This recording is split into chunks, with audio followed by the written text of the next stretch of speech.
First contact shock. The Galactic Council's emergency session began with an unusual silence. High Ambassador Xerix of the Centaurian Alliance stood before the assembled representatives, his crystalline form reflecting the chamber's soft light as he struggled to maintain his composure. The report he was about to deliver would change everything they thought they knew about species classification. Distinguished members of the Council, Xerix began, his translator converting his harmonic tones into standard galactic speech. I come before you today with findings that defy our understanding of sentient evolution. He gestured, and a holographic display materialized, showing various scenes from Earth. When we first detected the humans' radio signals, we expected to find another Type II civilization. Fragile, careful, evolved for intellectual pursuit rather than physical prowess. What we found instead. He paused, his crystalline structure vibrating with emotion. What we found challenges everything we believe about advanced species. The display shifted to show humans in various environments. Deep-sea researchers withstanding crushing pressures, mountaineers scaling peaks in temperatures that would freeze most species solid, workers in protective suits handling materials that would kill most beings instantly. These humans, Xerix continued, can survive conditions that would destroy most of us. They can break bones and heal them.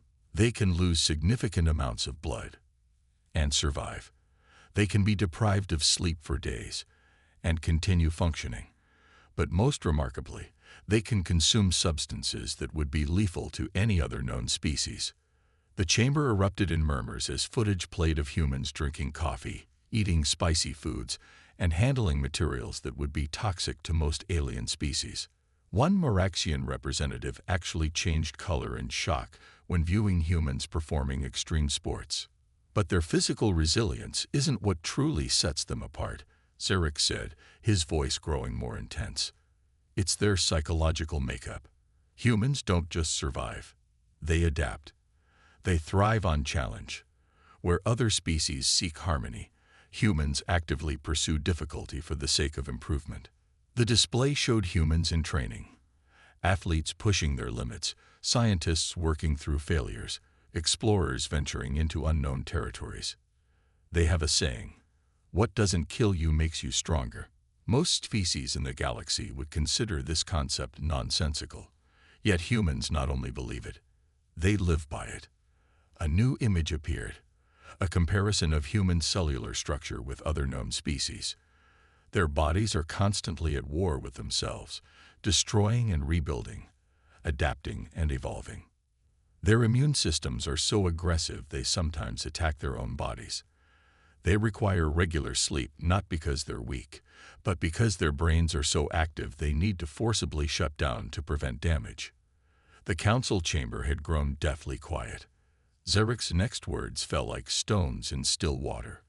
We have been categorizing species based on technological advancement and cultural sophistication. But humans don't fit our categories. They are simultaneously primitive and advanced, peaceful and warlike, fragile and indestructible. In their own mythology, he continued, humans tell stories of creatures called Orcs. Powerful, resilient beings that other species feared. The irony is that humans themselves fit this description better than any fictional creature they've created. They are the space orcs of our galaxy, not because they're mindless brutes, but because they possess a combination of physical resilience and psychological determination that makes them uniquely formidable. The display showed final images, humans responding to disasters, helping each other, rebuilding from catastrophes that would have ended other civilizations. We must reconsider our approach to human integration into the galactic community. They are not like us. They do not think like us. They do not break like us. And most importantly, they do not stay broken like us. As Xerix concluded his report, the council chamber remained silent, each representative contemplating the implications. Humanity wasn't just another species joining the galactic community. They were something entirely new. The question wasn't whether humans would change the galaxy, but how much. The High Ambassador's final words echoed through the chamber. We thought we were making first contact with another civilized species. Instead, we found the survivors of a death world, shaped by millions of years of evolutionary pressure into something that defies our understanding of what advanced life should be. The humans are coming, distinguished representatives, and the galaxy will never be the same. The durability test. The Kepler-8 mining facility was never meant to be a testing ground for human capabilities. Yet as Station Chief Sarah Chen stared at the environmental readings flashing red across her console, she knew that's exactly what it had become. Status report. She barked into the comm, her voice steady despite the chaos unfolding around her. The facility's main reactor was approaching critical failure, and the automated systems had already sealed off half the station's sections. Chief, temperature in the lower levels is hitting 150 degrees Celsius, reported Dr. Kenzo Yamamoto, her chief engineer. The cooling systems are completely offline. The Arctians have already evacuated. Their bodies simply can't handle these conditions. Sarah grimaced. The Arctians were their alien partners in this venture, brilliant engineers whose crystalline bodies were perfect for analyzing mineral compositions. They were also, like most galactic species, far more fragile than humans when it came to environmental extremes. What about the stabilization cores? She asked, already knowing the answer but needing to hear it. They need to be manually reset, Kenzo replied. The route to the core chamber passes through sections where the temperature's way beyond safe limits. Even our best thermal suits won't last long enough to reach it. Sarah looked at the station schematics, calculating. How long until catastrophic failure? 20 minutes, maybe less. The reactions accelerating. The station shuddered, and more warning lights blazed across the console. Through the observation window, Sarah could see the Arxian evacuation pods launching, their crystalline occupants retreating to a safe distance. She couldn't blame them. By their standards, the station was already uninhabitable. Listen up, she announced over the general comm. I need volunteers for a manual reset operation. This is completely voluntary. Conditions down there are beyond safety protocols. She hadn't finished speaking before her console lit up with responses. 15 crew members immediately volunteered. Sarah felt a surge of pride, even as she checked their profiles to select the team. From the observation deck above, Ambassador Zirix watched in fascination. He had arrived to inspect the joint mining operation just hours before the crisis began. Now he was witnessing firsthand what he had reported to the council months ago. They're going to attempt a manual reset, he asked his aide, his crystalline form vibrating with concern. The temperatures in those sections would shatter us instantly. Humans are different, Ambassador, the aide replied, having spent more time studying their new allies. Their bodies can endure conditions we consider impossible. Below them, Sarah had assembled her team. 4 engineers, including Kenzo, suited up in thermal gear that would buy them perhaps minutes in the inferno below. Their vital signs were already being monitored, data streaming to both the human medical team and the fascinated alien observers.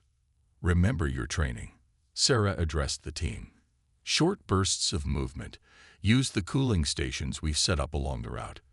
The moment your core temperature hits red, you rotate out. No heroes today. We do this smart. The team nodded, their faces showing not fear but determination. As they entered the first airlock, Ambassador Zyrix's aide noted their vital signs. Elevated heart rates, increased adrenaline production, but all within what humans considered normal operational parameters. What followed was a display of endurance that would be studied in xenobiology classes for decades to come.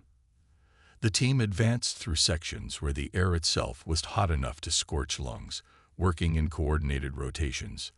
When one member's temperature approached dangerous levels, they would fall back to a cooling station while another took their place. Impossible, Zyrix whispered as he watched the humans push forward. Their bodies should be shutting down. Their organs should be failing. How are they still functioning? The answer came in the form of data streaming across his screens. Human bodies were adapting in real time. Blood vessels dilated to improve cooling, sweat glands worked overtime, and their remarkable endocrine systems pumped out cocktails of performance-enhancing hormones that would be lethal to most species. In the core chamber, where temperatures approached the boiling point of water, Kenzo and his team worked with precision despite the hostile conditions. Their suits were beginning to fail, components literally melting, but they pressed on. Final sequence initiated, Kenzo reported, his voice strained but professional. Core stabilization in 3, 2, 1. Later, as the human crew received medical treatment for their burns and heat exposure, injuries they seemed to regard as minor inconveniences, Ambassador Zirix composed another report to the Council. Distinguished representatives, he began, I have witnessed firsthand what I previously reported. Today, I watch humans voluntarily enter conditions that would kill most species instantly. Not only did they survive, but they performed complex technical operations while their bodies were under extreme stress. They sustained injuries that would be fatal to us, yet they are expected to fully recover. He paused, considering his next words carefully. Most remarkably, they considered this normal. When I expressed my amazement at their survival, one of them laughed and said, "You should see what we do for fun." The report ended with a recommendation that would reshape galactic safety protocols.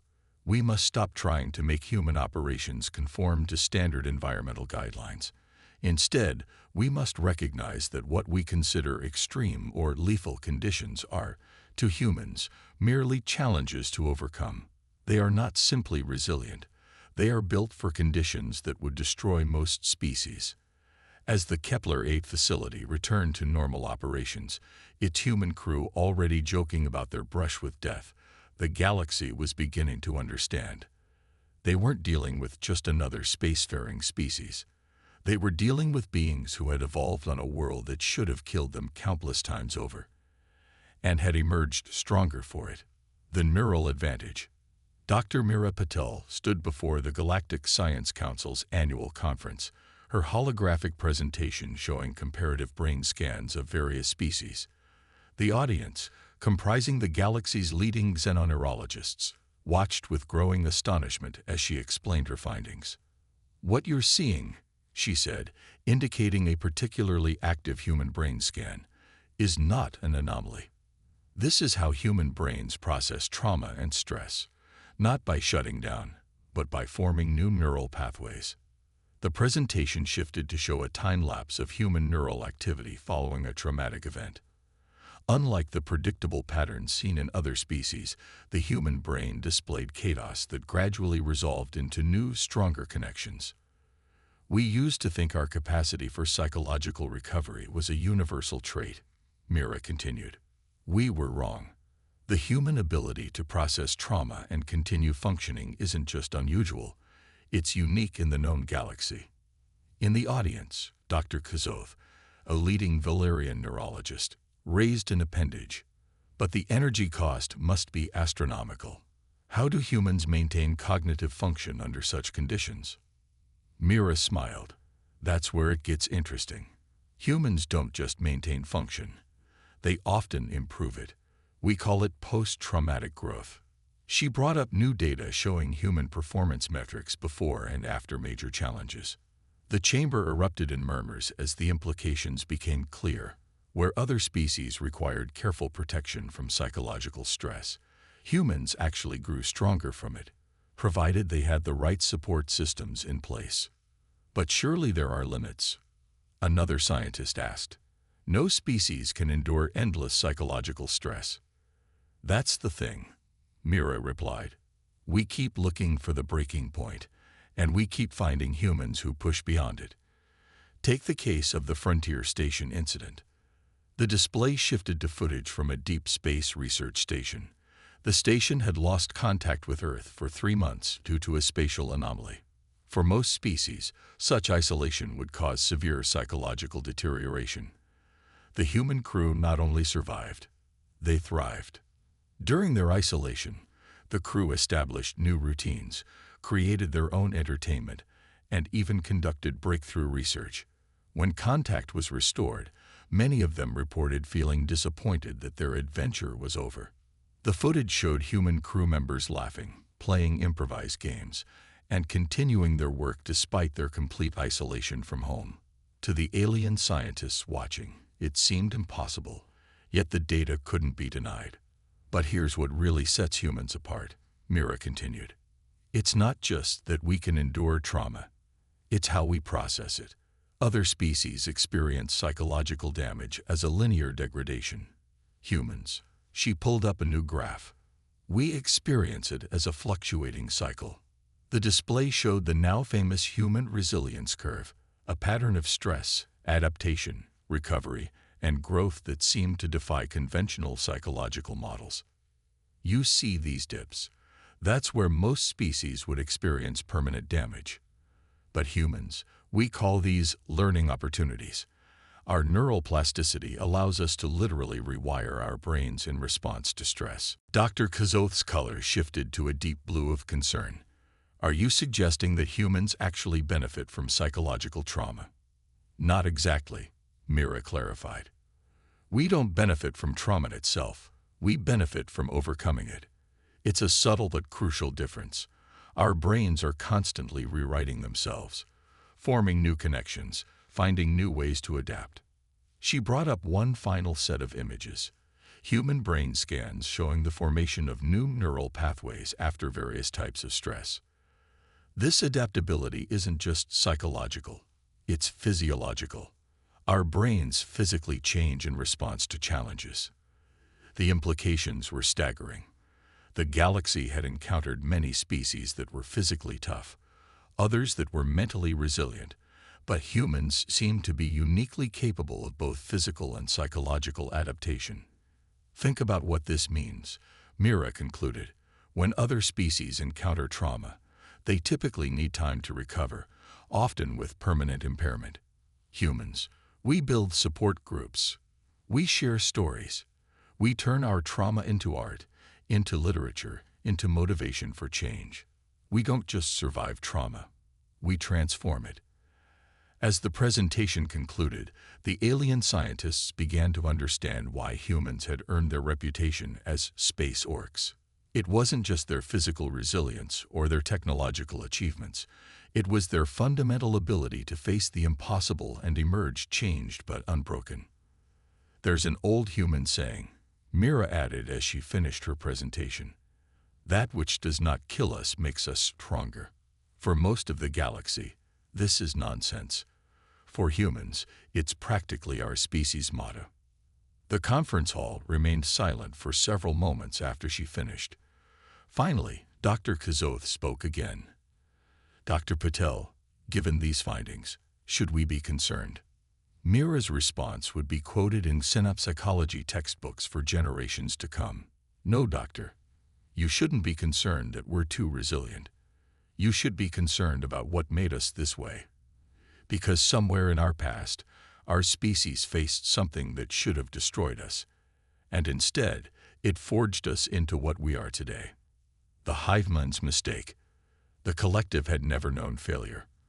For 10,000 years, they had expanded across the galaxy, absorbing species into their neural network, adding biological and technological distinctiveness to their own. Their perfect unity of purpose had proven unstoppable, until they encountered humans. Admiral Helena Torres stood on the bridge of the ESS Resilient, watching the collective's vast fleet approach through the holographic display. Their ships moved with perfect synchronization, a dance of geometry that would have been beautiful if it wasn't so deadly. They're trying to establish the neural link again, reported Lieutenant Park from his station, monitoring the ship's psi defensive systems. Different frequency this time, but same pattern. Helena allowed herself a grim smile. The collective had spent months trying to integrate humanity into their hive mind, unable to comprehend why their usual tactics weren't working. They couldn't understand that human consciousness wasn't just resistant to their control, it was fundamentally incompatible with it. Status of the fleet? She asked, though she already knew the answer. Every human ship in the defensive line was operating independently, each captain making their own decisions while working toward their common goal. To the collective, it looked like chaos. All ships reporting ready. Admiral. Each task force has their objectives, and everyone knows the general plan. Commander Rodriguez paused before adding, "Though I expect that plan will change about 10 times once the fighting starts." "Of course it will," Helena replied. "That's what they'll never understand about us." The collective's first attempts to absorb humanity had been almost comical. Their neural tendrils, designed to link minds into their vast network, had encountered human consciousness and recoiled in confusion. Human minds were too chaotic, too contradictory, too individual to be properly integrated. "They're broadcasting again," Park reported. "Same message as before." Helena nodded. The message had become familiar over the past months. Resistance is inefficient. Unity is perfection. Individual thought is chaos. Join the collective. "Send our usual response," she ordered. The response was a simple one, crafted by humanity's best xenopsychologists. "We are humanity. We are chaos. Come and learn why that terrifies you." The battle that followed would be studied in military academies, both human and alien, for centuries to come. The collected ships moved with perfect coordination, each action calculated for maximum efficiency. But human ships darted and weaved in seemingly random patterns, each captain making split-second decisions based on instinct and experience. "Task Force Sigma, breaking formation," reported Rodriguez. "Let them go," Helena ordered. Captain Chen saw an opportunity we didn't. Trust her instincts. This was humanity's greatest strength against the collective. Their ability to adapt and improvise individually while still working toward a common goal. Where the collective saw disorder, humans saw flexibility. Where the hive mind demanded perfection, humanity embraced chaos. The collective's perfect formations began to break as they tried to predict and counter the humans' apparently random movements. Their neural network, designed for processing uniform thought and action, struggled to adapt to thousands of individuals making independent decisions. "They're trying to adapt their strategy," Park noted, watching the enemy movements. "But they have to reach consensus across their entire network. By the time they agree on a response, we've already changed tactics 3 times. Helena finished. Exactly. The battle raged for hours, but the outcome was becoming clear. The collective ships, for all their technological superiority, couldn't match the unpredictability of human tactics. Their perfect coordination became a weakness. When one ship discovered a vulnerability, they all repeated the same mistake. Finally, after watching another formation of their ships fall to seemingly chaotic human attacks, the collective sent a different message. "This is not possible. Your tactics have no pattern. Your actions have no unity. How do you achieve victory through chaos?" Helena's response was broadcast to both fleets. "We don't need unity of thought to have unity of purpose. Every human in this fleet is fighting for the same thing. But we're all fighting in our own way. That's not our weakness. That's our strength." As the collective fleet began its retreat, Helena received reports from across human space.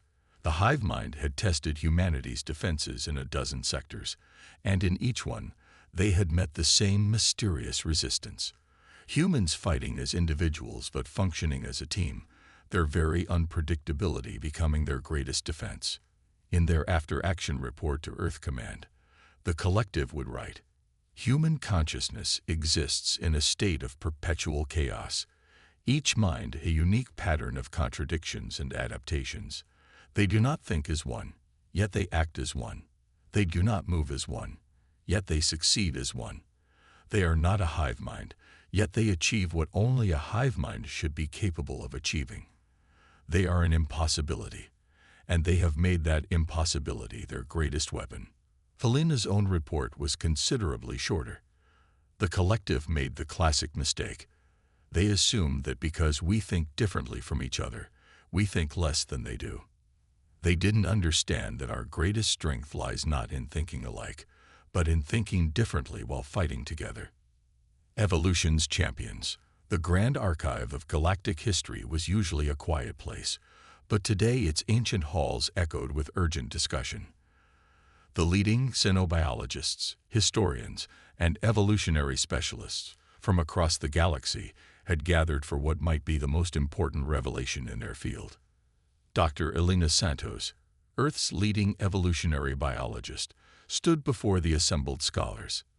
Behind her, a massive display showed Earth's geological and biological history, a record of survival that had left the galaxy's scientific community in shock. "We've been looking at this all wrong," Elena began, her voice carrying through the vast chamber. "We thought Earth was a garden world that produced an unusually tough species. The truth is far more interesting. Earth is a death world that produced survivors." The display shifted to show Earth's history of mass extinctions, climate changes, and catastrophic events. Most species in the galaxy evolved on worlds with stable conditions, consistent gravity, predictable weather, limited temperature variations. Earth tried to kill us. Repeatedly. Images flashed across the screen. Ice ages, meteor impacts, massive volcanic eruptions, rapid climate shifts. 5 major extinction events before humans even evolved. Countless minor ones. Each time, life on Earth didn't just survive, it adapted. It got stronger. Dr. Trell, a respected Centaurian evolutionist, raised an appendage. "But surely other worlds experience similar events." "Not like Earth," Elena replied. "Our planet is unique in the galaxy for the sheer variety and frequency of its catastrophes. Most worlds that experience such events become sterile. Earth turned them into evolutionary opportunities." The display showed human evolutionary history, the development of endurance running, tool use, complex social structures. We didn't just survive these challenges, we were shaped by them. Every human capability that the galaxy finds so remarkable is a direct result of evolving on a world that never stopped trying to kill us. She brought up comparison data between Earth and other known inhabited worlds. "Look at these numbers. Earth's gravity fluctuates more than most inhabited planets. Our temperature ranges are wider. Our atmospheric composition has changed more dramatically.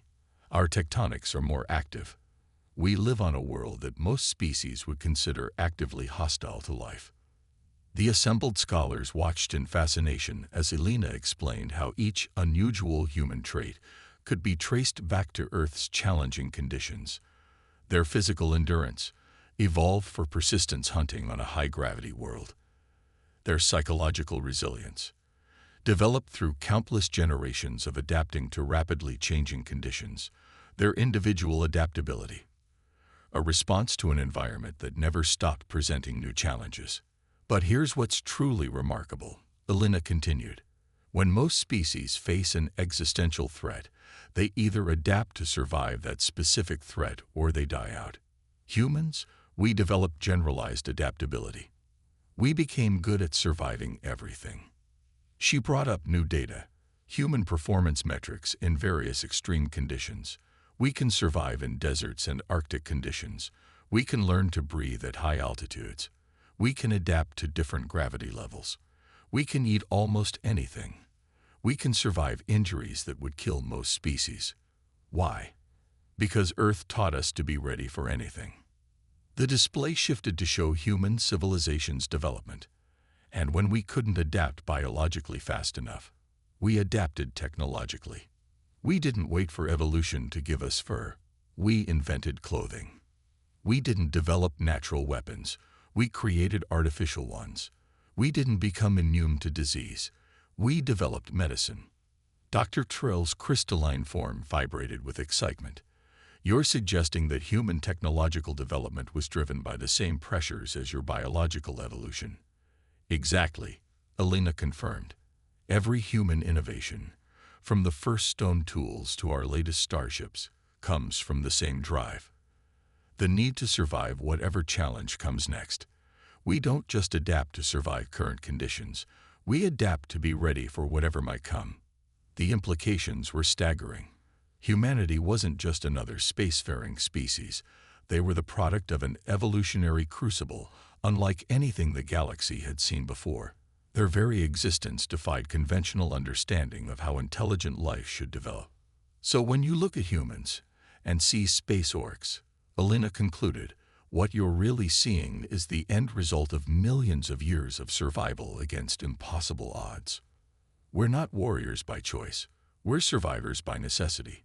Every human capability that seems remarkable to the galaxy is just another tool in our species' survival kit. The final image showed Earth from space.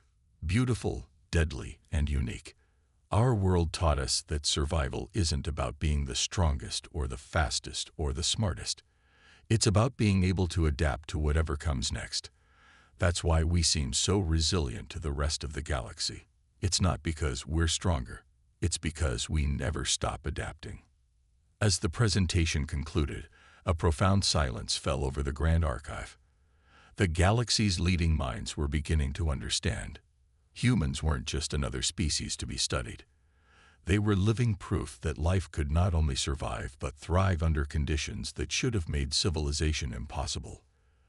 The final entry in the archive's records that day read, "In seeking to understand humanity, we have discovered something remarkable. A species forged not by the gentle hand of stable evolution, but by the brutal crucible of a world that never stopped challenging them. They are not space orcs by choice or by design. They are space orcs by necessity. And in that necessity, they have become something unique in our galaxy. A species that doesn't just survive change, but expects it, embraces it, and grows stronger from it. The question is no longer whether humanity belongs among the stars, but whether the stars are ready for what humanity brings to them."